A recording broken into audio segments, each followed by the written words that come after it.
తెలంగాణలో కాంగ్రెస్ విధ్వంస పాలన సాగిస్తోందని BRS working president KTR మండిపడ్డారు. తెలంగాణ ఉన్నంత వరకు కేసీఆర్ పేరు ఎవ్వరూ చెరిపేలేరన్నారు. అబద్ధపు హామీలకు కొంతమంది మోసపోవడంతో కాంగ్రెస్ అవకాశం వచ్చిందన్నారు. హైడ్రా పేరుతో సామాజికులు బయటపెట్టడం తప్ప హైదరాబాద్లో రేవంత్ సర్కార్ చేసిందేమీ లేదన్నారు. మోదీ నేతృత్వంలో కేంద్ర సర్కార్ తెలంగాణకు అన్యాయం చేస్తోందన్నారు. మత విద్వేషాలు రెచ్చగొట్టడం తప్ప అభివృద్ధితో పనులు చేస్తామని చెప్పి బీజేపీ నేతలు ఓటు అడగలేరని తెలిపారు. టీఆర్ఎస్ పార్టీ కాదు, అది ఇప్పుడిప్పుడే అందరికీ అర్థమవుతా ఉంది. నిజానికి ఔటర్ రింగ్ రోడ్ లోపల మనం ఎవరం కూడా కాంగ్రెస్ పార్టీ మోసపు వలలో పడలేదు. కాంగ్రెస్ ఎన్ని కథలు చెప్పినా, బీజేపీ ఎన్ని కథలు చెప్పినా, ఔటర్ రింగ్ రోడ్డు లోపల ఉన్న ప్రజలు మాత్రం లేదు లేదు వీళ్ళు నమ్మదగ్గ మనుషులు కాదు, ఖచ్చితంగా మళ్ళీ కేసీఆర్ రావాలి, మళ్ళీ గులాబీ జెండాను ఎగరాలని చెప్పి అది చేవెళ్ళ కావచ్చు, రాజేంద్ర నగర్ కావచ్చు, అన్ని నియోజకవర్గాల్లో మననే గెలిపించినారు, మన పార్టీని గెలిపించినారు. ఒక్క సీటు కూడా ఓఆర్ఆర్ లోపల కాంగ్రెస్ పార్టీకి ఇయ్యలే. బీజేపీకి కూడా అడ్డిమారి గుడ్డి దెబ్బ అని ఒక సీట్ వచ్చింది. అది కూడా మన క్యాండిడేట్ మనం పెట్టినోడు కొద్దిగా కరెక్ట్ లేకుండా ఆఖరికి ఆగమాగం చేసిండు కాబట్టి గోషామాయలు పోయింది. కానీ లేదా బరాబర్ గోషామాయలతో సహా కాంగ్రెస్కు బీజేపీకి ఒక్క సీటు రాకుండా హైదరాబాద్ను ఏకపక్షంగా మనం స్వీప్ చేస్తుంటాం. వాస్తవం ఏంటి అంటే ప్రజలు ఎప్పుడైనా కూడా మంచి పనులను ఖచ్చితంగా ఆదరిస్తారు. కాకపోతే పేదలు లేదా కొంతమంది ఎవరైతే మిత్రులు ఉంటారో ఇంకా ఎవరైనా ఎక్కువ చెప్తే కేసీఆర్ లక్షిస్తుండు కదా, నేను మీదికి వెళ్ళి తులం బంగారం ఇస్తా అని చెప్తే కొద్దిగా మా ఆడబిడ్డలు అక్కడక్కడ కొద్దిగా టెంప్ట్ అయినరు. రైతులు కేసీఆర్ 10,000 ఇస్తుండు కదా, నేను 15,000 ఇస్తా అంటే నువ్వు అర్జెంటుగా ఊరికి 2 లక్షల లోన్ తెచ్చుకో, నేను వస్తూనే ఉన్నా, వచ్చిన మర్నాడే సంతకం పెడతా, మొదటి సంతకం పెడతా అంటే రైతులు కొద్దిగా టెంప్ట్ అయినరు. అట్లే పెద్ద మనుషులు 2,000 కాదు 4,000 ఇస్తా, కేసీఆర్ ఇంట్లో అవ్వకో తాతకో ఇస్తున్నాడు, నేను ఇద్దరికి ఇస్తా, ఇంటికి ఇద్దరికి పెన్షన్లు ఇస్తా, సోనియమ్మ చెప్పింది వచ్చే నెల నుంచి పైసలు పడుతూనే ఉంటాయి అని చెప్పి గట్టిగా చెప్తే పాపం కొంతమంది వాళ్ళు కూడా టెంప్ట్ అయినారు.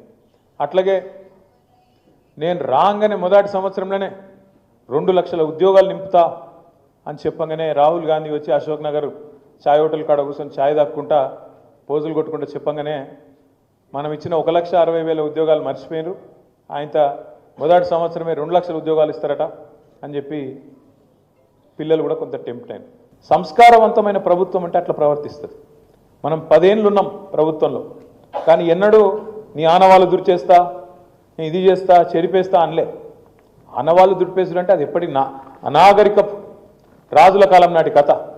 ఒక రాజు ఇంకో రాజ్యం మీద దండయాత్ర చేసి దాన్ని గెలుచుకుంటే ఆ రాజ్యం యొక్క ఆనవాళ్ళను విడిచే ప్రయత్నం అప్పట్లో ఎద్దురు. కానీ దండయాత్రలు చేసిన రాజులు కూడా కాకతీయుల ఆనవాళ్ళు వచ్చి వీళ్ళు ఆసఫ్ జాహీలు, కుతుబ్ షాహీలు వాళ్ళు దుడిపేయలే. ఇంకా చెరువులు తవ్వుతుంది పుడిచేస్తావు పోయి మళ్ళీ పుడిచాం కదా. మంచి పనులు చేస్తే దాన్ని చెడగొట్టద్దు. కానీ ఈ ప్రభుత్వం చేస్తున్న కిరాతకపు పని ఏంది అంటే రేవంత్ రెడ్డి గారి ప్రభుత్వం, వాళ్ళు మంచి పనులు చేయరు, చేసిన మంచి పనులు ఆపుతారు. ఇది వీళ్ళ తెలివి. మాటలేమో పెద్దగా చెప్తారు.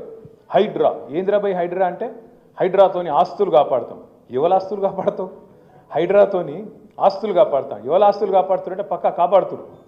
పొంగులేటి శ్రీనివాసరెడ్డి ఇల్లు మాత్రం ముట్టరు. ఏది చెరువుల FTL ఉన్నా శ్రీనివాసరెడ్డిది ముట్టరు. పట్నం మహేందర్ రెడ్డి నట్టనడమ చెరువులో కట్టినా ఆయనదేం కాదు. KVP రామచంద్రరావుది చెరువు మీదనే ఉన్నా ఆయనది ముట్టరు. అట్లాగే రేవంత్ రెడ్డి వాళ్ళ అన్న తిరుపతి రెడ్డి గారిది FTL లోపలున్నా దాన్ని ముట్టరు. ఇక మరి ఎవడు దొరికిండు తేరగా? అల్కగా దొరికిటాడు ఎవడు? గరీబుగాడు. కొట్టుర్రా అంటే కొడతారు. మరి మీ ఎమ్మెల్యే సాబ్ది కూడా ముడతలేరా? ఎమ్మెల్యే సాబ్ది కూడా ముడతలేరు, కొడతలేరు. కొట్టేతందుకు ముట్టేతందుకు ఎవడు అల్కగా దొరుకుతాడు? గరీబుగాడు. ఏడ దేవులాడురి ఒక బస్తున్నది, ఇందులో గరీబుగాళ్ళు వచ్చి వాళ్ళు వేసుకున్నారు, కొట్టుర్రా అంటే కొట్టురు. ఏం చేయాలి మళ్ళీ?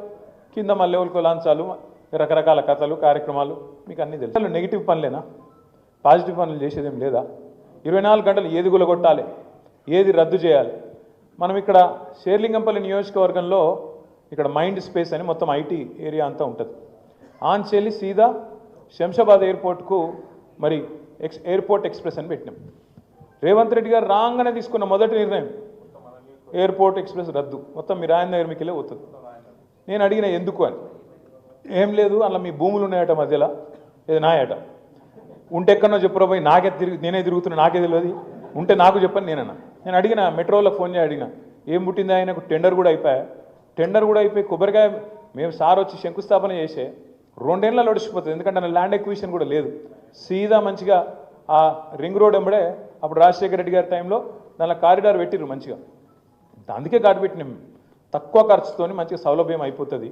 రాంగా పొంగ ట్రాఫిక్ పెరుగుతుంది, కట్టెతందుకు కూడా 2-3 ఏళ్ళు పడుతుంది. దెబ్బ నొడగొడదామని పెడితే అందులోనట నా భూములు ఉన్నాయని చెప్పి రద్దు చేసినట్టు.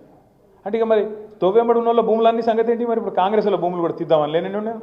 అంటే ఎంత పాగలు ముచ్చట అంటే రాగానే ఒకరోజు ఫార్మాసిటీ రద్దు, ఒకరోజు రద్దు అంటారు, మళ్ళీ తెల్లారేదో 4th city, future city, AI city, ఇంకేదో స్కిల్ సిటీ, ఇది ఒక దిక్కు నడుపుతారు. ఏది ఆడపిల్లలకు 2500 ఇచ్చేందుకు పైసలు లేవు, రైతులకు రైతు బంధు ఇచ్చేందుకు పైసలు లేవు, రైతు రుణమాఫీ చేసేందుకు పైసలు లేవు, తులం బంగారం ఇచ్చేందుకు పైసలు, విద్యార్థులకు స్కూటీలు ఇచ్చేందుకు పైసలు. మరి ఏమిటికున్నాయి? వీటికి పైసలు లేవు, స్కాలర్షిప్ లేవు, మన్ను లేదు, మశానం లేదు, ఏది లేవు, ఇవన్నిటికీ లేవట. కానీ మూసీకి మాత్రం 1,50,000 కోట్లట. ఎందుకే 1,50,000 కోట్లు మూసీ? ఆ మూసీతోని మురిసే రైతులు ఎంతమంది, వచ్చే ఆయకట్టు ఎంత, వచ్చే ఉద్యోగాలు ఎన్ని, దానివల్ల వచ్చే లాభం ఏంది అంటే చేయొద్దంటలేము. షోకులు ఎప్పుడు వాడాలి? ముందు కడుపు నిండాక వాడాలి. ఇక కడుపు నిండికి దిక్కులేదంటీడా, అదే అంటారు చూడు, మింగ మెతుకులేదు కానీ మీసాలకు సంపెంగ నూనె పెట్టిండే టెన్కటికి కూడా, మిగతాదికేమో మెతుకు లేదట, మీసాలకు మాత్రం సంపెంగ నూనె. పోజులు ఎందుకు నాకు అర్థం కాదు. రైతుకు రైతు బంధు ఇవ్వవు, రుణమాఫీ చక్కగా చేయవు. మొన్న అక్క ఒక మంచి మాట చెప్పింది, నవాపేటకు పోయింది అక్క, రైతు ధర్నా చేస్తున్నారు. ఏమని? రుణమాఫీ చేయాలి, నువ్వు చేసింది చారానా, బయట చెప్తుంది బారానా, నీ ప్రకటనలకే ఎక్కువ ఖర్చు అవుతుంది, నీ ఫోటో చూడలేక వస్తున్నాం కాబట్టి అదేదో బంధు పెట్టు అని చెప్పి మొత్తం ధర్నా మొత్తం చేసి రుణమాఫీ పూర్తి చేయి అని చెప్పి ధర్నా చేస్తే ఒక రైతు, సామాన్య రైతు సబితమ్మతో ఏమంటాడు తెలుసా? చేస్తారా మా రుణమాఫీ, ఇది ఫిబ్రవరి నెలలో అవుతుంది ధర్నా, అయితే చేస్తారా మా రుణమాఫీ, పక్కా చేస్తాడా మా రేవంత్ రెడ్డి అన్నాడట.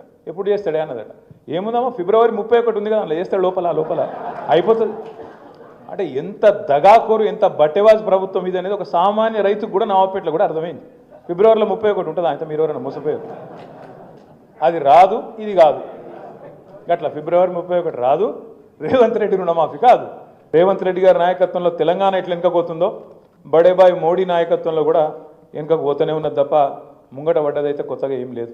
ఎందుకంటే తెలంగాణ విషయమే తీసుకోండి, మోడీ గారి ప్రభుత్వం వచ్చినాక తెలంగాణకు ఒక బడి ఇచ్చిండ్రా ఇప్పటివరకు కొత్తగా, ఒక గుడికి పైసలు ఇచ్చిరా, పోని ఒక కాలేజ్ ఇచ్చిండ్రా, ఒక పరిశ్రమ వచ్చేందుకు సహకారం చేసిండ్రా? మీరు ఆలోచన చేయండి జాగ్రత్తగా, నేను చెప్పే తప్ప ఉప్ప విచారించండి. దేశమంతా మెడికల్ కాలేజీలు ఇస్తారు మోడీ గారు, కానీ ఇక్కడ కేసీఆర్ గారు జిల్లాకు ఒక మెడికల్ కాలేజ్, జిల్లాకు ఒక నర్సింగ్ కాలేజ్ పెడుతుంటే దానికి సహకరించడు. దేశంలోని వివిధ రాష్ట్రాల్లో ప్రాజెక్టులకు జాతీయ ప్రాజెక్ట్ హోదా ఇస్తారు, కానీ మన పాలమూరు రంగారెడ్డి ఎత్తిపోతల పథకానికి జాతీయ హోదా ఇయ్యరు, కాళేశ్వరానికి జాతీయ హోదా ఇయ్యరు. మనకు ఉన్నాయే గుంజుకపోతారు. మన లోయర్ సీలేరు విద్యుత్ గుంజుకపోతాడు. కరెంటు కష్టాల్లో ఉన్నాం స్వామి చెయ్యకు అంటే కూడా వినడు. మీరు రైతుల మోటార్లకు మీటర్లు పెట్టాలంటాడు, లేకపోతే మెడ మీద కత్తి పెట్టి తెలంగాణకి ఇచ్చే పైసలు తగ్గిస్తా అంటాడు. నెగిటివ్ పాలిటిక్స్ తప్ప పాజిటివ్గా ఒక్క పని కూడా ఈ 11 ఏళ్లలో భారతీయ జనతా పార్టీ సాటి సోదరుని సోదరుడుగా చూడకుండా, సాటి మనిషిని మనిషిగా చూడకుండా, ఆయన హిందూ, ఈయన ముస్లిం, ఈయన క్రిస్టియన్ అని చెప్పి ఎంతసేపు ఆ ముద్రలేసి సమాజాన్ని విచ్ఛిన్నం చేయాలన్న ఆలోచన తప్ప, లేకపోతే ఏం కథలు ఇవన్నీ. ఒక ఆయన మాట్లాడతాడు బీజేపీ ఆయన, హిందూ ఖత్రేమే అంటాడు. ఏది హిందువులట ప్రమాదంలో ఉన్నారట, హిందూ ఖత్రేమే హే అంటే నాకు ఒకటి అర్థం కాలేదు. 2014 దాకా హిందూ ఖత్రేమే నయ్యే, 2014 తర్వాతనే హిందూ ఖత్రేమే హే అంటే అదేం లెక్క? ఇన్ని రోజులట హిందువులు ప్రమాదంలో లేరట, ఇప్పుడు మాత్రమే అయినట్టు. మరి మోడీ గారు వైఫల్యం చెందినట్టేనా, ఫెయిల్ అయినట్టేనా మరి మోడీ? 2014 తర్వాత మోడీ గారు ప్రధానమంత్రి అయిన తర్వాత, భారతీయ జనతా పార్టీ అధికారంలోకి వచ్చిన తర్వాత 80% ఉండే దేశంలో, 80% హిందువులు ఉండే దేశంలో హిందూ ఖత్రేమే హే అనే స్లోగన్కి అర్థం ఉందా అసలు? స్వాతంత్రం వచ్చినప్పటి నాటి నుంచి లేని పంచాయతీ ఇప్పుడు ఎందుకు పెడుతున్నారు కొత్తగా? ఎందుకంటే వాళ్ళ సలిమంటల్లో వాళ్ళు సలిగాచుకునేందుకు దేశాన్ని విడగొట్టి ఇచ్చగొట్టి ఖచ్చితంగా వాళ్ళ రాజకీయం కోసం తప్ప చేసిన ఒక్క మంచి పని మీద ఓటు అడగమని అడగండి భారతీయ జనతా పార్టీ నాయకుని. ఏ ఒక్క భారతీయ జనతా పార్టీ నాయకుడైనా ఓట్లు అడిగేటప్పుడు నేను ఒక 5 పదాలు చెప్తా: హిందూ, ముస్లిం, పాకిస్తాన్, జై శ్రీరామ్ మోడీ ఈ 5 పదాలు చెప్పకుండా ఓటు అడిగేటోడు ఎవడన్నా ఉన్నాడా? నేను ఈ పని చేసిన ఈ పని చేసిన కాబట్టి నాకు ఓటేయండి అని చెప్పే పరిస్థితి ఉందా? హిందూ అనాలి, ముస్లిం అనాలి, పాకిస్తాన్ అనాలి, జై శ్రీరామ్ అనాలి, ఓట్లు వేసుకోవాలి, అవతల పడాలి, మళ్ళీ కనబడద్దు. ఇది తప్ప 11 ఏళ్లలో భారతీయ జనతా పార్టీ మనకు చేసింది ఏంది ఆలోచించండి.